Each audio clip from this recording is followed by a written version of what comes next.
Hello friends, and welcome to this channel, Great Saints. Today we're going to be investigating the question, was Padre Pio ever subject to these sort of humiliations that all of us Catholics are now being subjected to, trying to explain the inexplicable, things like Fuducia Supplicans, seemingly a 180 degree on Catholic teaching on sexual morality. I think you're going to be shocked to see that Padre Pio was subject to even worse than that. So we're going to be having a look at the background of the story, and this is brought to us by the well-known author of Padre Pio's life, Bernard Raphael. And to add insult to injury, especially because it came to light this week that we, that is the Church, is being advised by someone who's publicly known to have a background of writings in what some describe as theological hardcore pornography.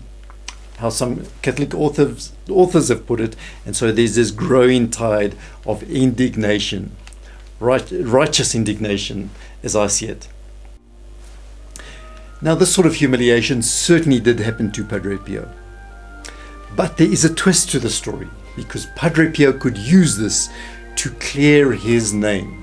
And this is through the Holy Office that is the equivalent, same department, different name, of the DDF, Dicastery of Doctrine and Faith today.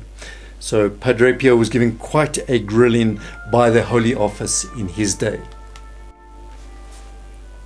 And you can go to my previous video on the Fiducia Supplicans if you want to find out more about that, the Church's position, this position of the saints throughout time.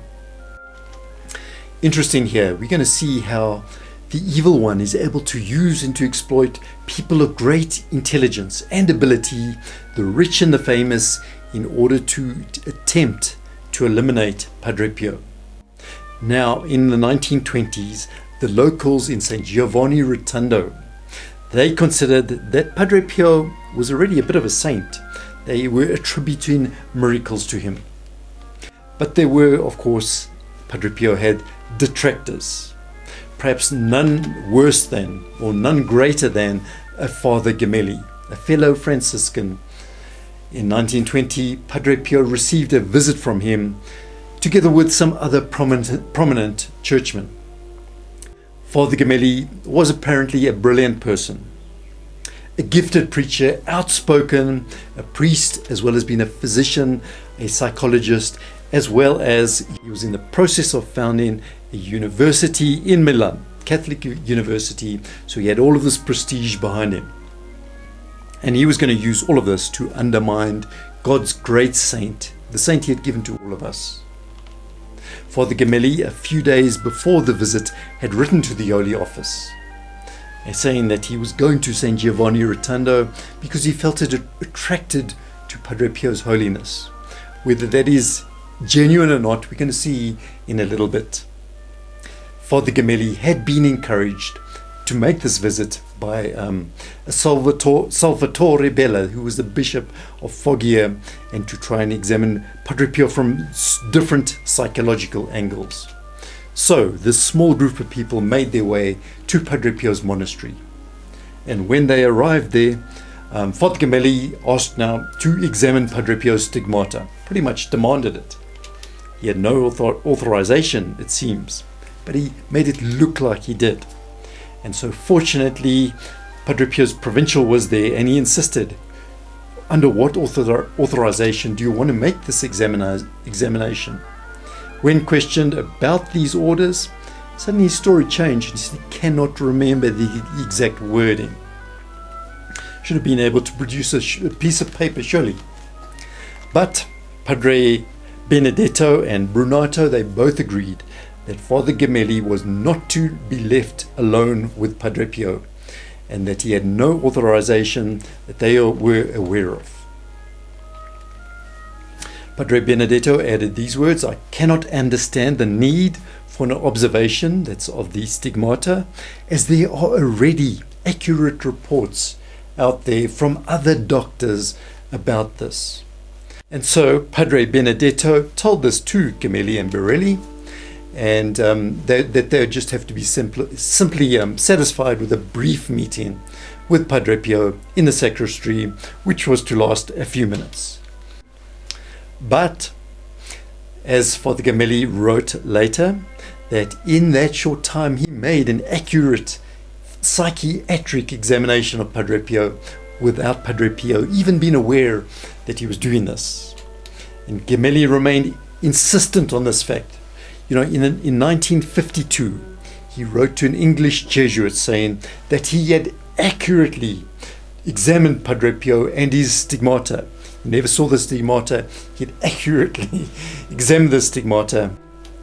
32 years later, he's adamant about that point. Padre Benedetto, however, recalls, I had the impression that Padre Pio was annoyed with this meeting with Gemelli, and kind of dismissed Gemelli. At which Father Gemelli looked furious.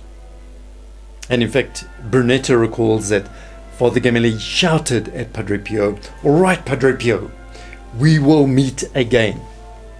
But Padre Pio had obviously called his bluff. And so, now, what Father Gemelli did after this, he wrote a scathing letter to the Holy Office, to a Monsignor Carlo Perosi there. And he included things like psychologists and not medical doctors were in the best position to distinguish between true and false mysticism. Okay. And that their medical exams were clearly insufficient. Father Gemelli did grant that Padre Pio was, a man of elevated religious life, but added, it's pretty insulting here, that Padre Pio was a man of very limited intelligence with a notable degree of mental deficiency, which resulted in a restricted field of awareness. That's what he said about our great saint who could read the hearts and souls of people. And then went on to question, how can a gift so extraordinary as the stigmata be accompanied by such spiritual poverty? Isn't that what people said about the great Bernadette of Lourdes? When they actually met her, they were disgusted in a way. But she had been chosen, she was a soul chosen by God. And then, this is truly insulting here, Padre Gemelli theorized an incubus-succubus relationship between Padre Pio and his superior, Padre Benedetto. So what on earth is this incubus-succubus relationship? I had to look it up. From the National Library of Medicine, it's something like this. Someone feels sexually approached by an unseen lover. From a Catholic theological perspective, it would be sexual relations with demons. So he said that about Padre Pio and his superior. Father Gemelli believed that the superior had planted ideas into Padre Pio's weak mind, and that Padre Pio had fallen victim to the collective suggestions created about him. So how humiliating and how disgusting is this? And he just saw Padre Pio as a poor man who simply repeats certain stereotypic phrases. Went on to say, I believe Padre Pio is a psychopath, although he didn't go so far as to say what sort of psychopath. Anyway, he forwarded that message to the Holy Office, and then adding insult to injury, Bishop Bella now forwarded his dispositions to Rome, which created even more concern than Father Gemelli's report. The result was, of course, now the Holy Office became extremely suspicious of Padre Pio. So they had done absolutely everything they could to try and destroy Padre Pio's good name. 32 years later, he was still defending these theses. So things rolled on, and then fortunately a Father Carlo Rossi of Tuscany was now appointed as the inquisitor. Chosen by the Holy Office, he had to make an investigation of Padre Pio. He made a thorough investigation. As a visitator, it lasted a full 8 days. He interviewed everyone around Padre Pio, those who were pro Padre Pio, those who were against Padre Pio. And of course, he interviewed Padre Pio himself And they also focused on his behavior with women, if there was any sort of a sexual impurity involved in that. As I say, the details on that, it's a topic for another talk, but the result was that the Inquisitor dismissed the possibility of the mystical phenomena of being of diabolical origin. He said absolutely not. And he concluded that Padre Pio is a good religious. He's exemplary in the practice of virtue and has a high degree of prayer. And exemplary in the practice of virtue, his sincere humility shines through. So whatever is extraordinary in Padre Pio's life, he said, cannot be explained. And he left it at that. There was one correction of the pious women who were simply overzealous.